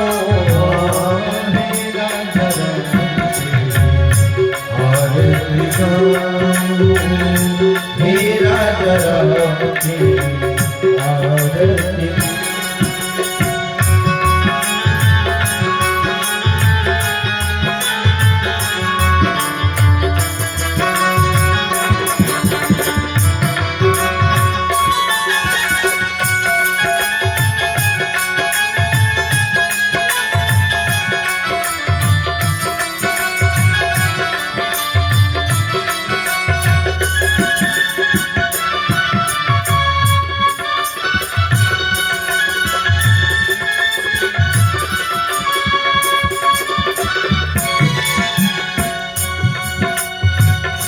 कनक सिंहासन राजत जोरी, कनक सिंहासन राजत जोरी, कनक सिंहासन राजत जोरी, कनक सिंहासन राजत जोरी, दशरथ नंदन जनक किशोरी, दशरथ नंदन जनक किशोरी, दशरथ नंदन जनक किशोरी, दशरथ नंदन जनक किशोरी,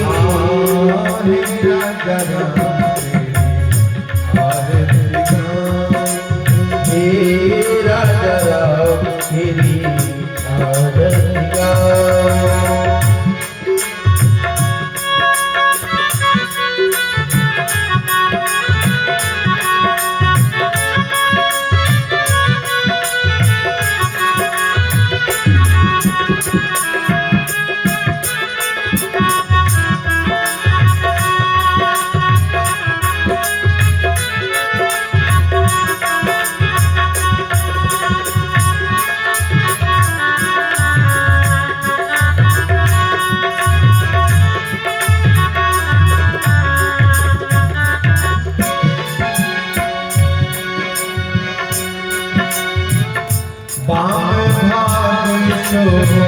हित जग जननी, वाम भाग सो हित जग जननी, वाम भाग सो हित जग जननी, वाम भाग सो हित जग जननी, चरण राज है सुंदर,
चरणों से